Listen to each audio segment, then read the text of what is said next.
Hello, it's Jimbo, and welcome to the first edition of A Load of Baubles. It's Christmas 2011, and this is a new little video series I'm putting together. Last year I did the Advent calendar, which was sort of every single day of December. Got a bit tiring, made me a bit ill, so I'm just going to do this twice a week now. Anyway, so welcome to A Load of Baubles. As you can see, I'm in the loft for the first episode. Now that's because I'm getting the old Christmas decorations down to take downstairs and put up and get ready for Christmas and everything. Now, in the loft, obviously, it's a place that you don't probably come up to very often. You normally shove things up here that you might only use once a year or never at all, or you might put things up here that have got kind of sentimental value that you don't want to throw away but you really should, like, you know, black and white TVs, or I don't know, things like that anyway, or things that you want to hide from the world, like embarrassing photo albums, videos, DVDs, your ex-girlfriend, Shergar, that kind of thing.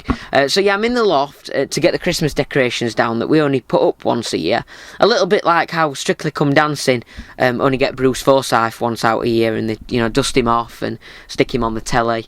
Although I wouldn't stick Bruce Forsyth on your telly, he's probably a fire hazard as a decoration. If you are going to decorate your house with Bruce Forsyth, probably stick him on the mantelpiece where he's a lot safer, and not likely to catch on fire unless he does fall into the fire. But yeah, big well done to Bruce Forsyth, by the way, for getting his knighthood this year. Fantastic.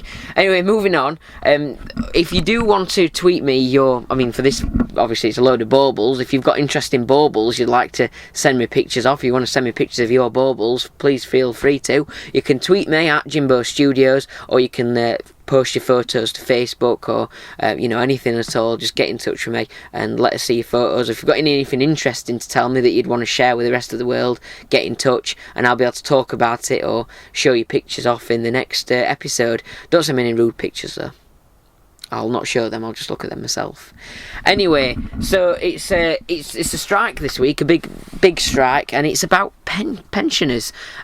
So yeah, I mean, I can understand why people are wanting to strike about pensioners. They can be a bit of a pain in the arse, really. I mean, especially when, you know, that they've got all week off because they're retired, but they still choose to go to the shops at night when people who have been working all day want to go to the shops, so they're getting in the way. At the weekends, again, they're getting in the way when you're shopping. There should really be separate walking lanes in Meadowhall or something, so you can sort of skip round them and like a motorway kind of thing. And also, they're always taking the last metro on the bus, which really annoys me. I've read it wrong. It's about pensions, a strike. So pensioners are fine anyway. Sorry about that. We'll move on. This week in the Sun newspaper, I don't know if you saw it, there was a newspaper report about the famous hotel chain who are going to be giving away free rooms to couples called Mary and Joseph, or anyone called Jesus, which I think is an absolutely fantastic offer, although my friend Herod thinks it's a little bit unfair. I do have another friend though called Joseph who is actually looking for a Mary so that he can take up the offer of the hotel chain.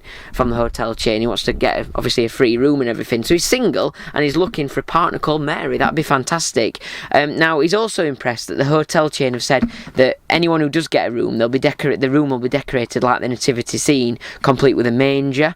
They'll have all the straw there and the animals there as well, and the hotel are also encouraging people to bring their own animals to add to the effect of the nativity scene. So my single friend Joseph is looking for a Mary with a nice ass.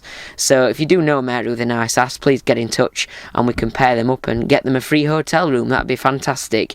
Now then, it's time for a feature that we're going to run every episode called Santa's Furry Sack. So let's go over to Santa in the North Pole. Hello there, it's Santa Claus here. Welcome to the North Pole. Now, as you know, this time of the year is a very busy time for me. I've been working like 5 nights a week in the workshop with the elves. No time to myself, no time for pleasure at all for old Santa Claus. But you never guess what I found out. My wife, Merry Christmas, although she knows I've been busy, she's been pleasuring herself 5 nights a week with the rabbit. Unbelievable. 5 nights a week she's been going to the bingo with the Easter Bunny. Ridiculous and not fair at all. I'll be having words with her.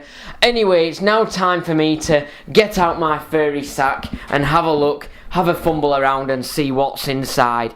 Would you like to help me? I'm sure you will. Anyway, let's have a look inside, see what clues we can give you. So, I'm reaching inside here and I can... there's 2 potatoes in there, 2 potatoes. There's 2 tubes of lipstick. 2 tubes of lipstick. And 2 points. Well, quite sharp points. Oh! Little pricks. Oh. Anyway. So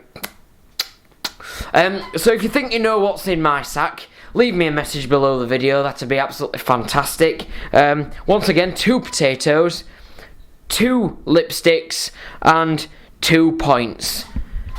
Ho ho ho!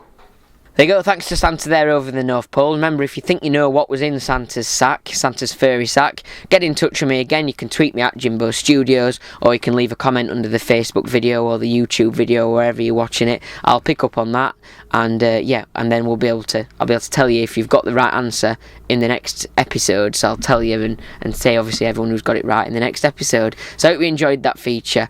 Before we go then, the last thing I've got to tell you is about a news story I found on the internet, Christmas related again, obviously. Now, police in Laconia, which is in the US, have, they're after a thief, who has stolen $1,000 worth of Christmas trees from a garden centre.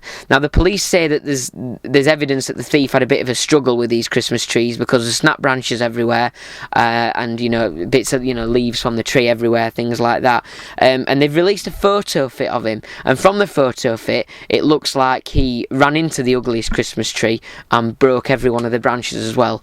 So yeah, if you do see him, obviously again, get in touch. That's all for today anyway. We'll see you in the next episode of A Load of Baubles.